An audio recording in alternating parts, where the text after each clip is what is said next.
கர்த்தர் இன்று உங்களிடம் சொல்கிறார், உன் வழியை கர்த்தருக்கு ஒப்புவித்து அவர் மேல நம்பிக்கையாயிரு, அவரே காரியத்தை வாய்க்க பண்ணுவார்.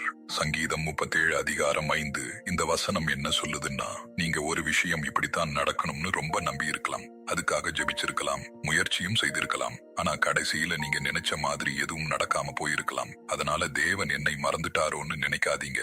சில நேரம் நாம கேட்கிறதை தேவன் கொடுக்காம இருக்கிறது நம்மளை கைவிட்டதால இல்ல, நமக்கு தெரியாததை அவர் பார்க்கிறதால.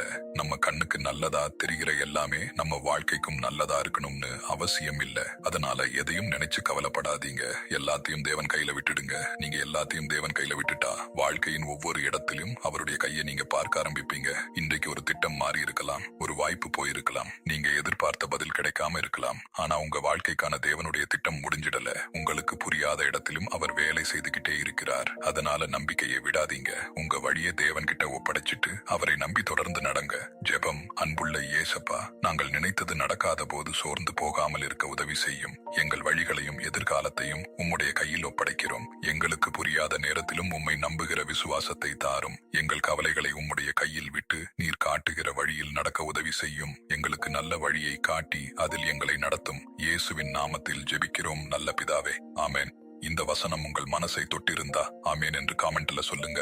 இந்த வீடியோ யாரோ ஒருத்தருக்கு தேவன் கொடுக்கிற நம்பிக்கையா இருக்கலாம், அவர்களுக்கும் ஷேர் பண்ணுங்க.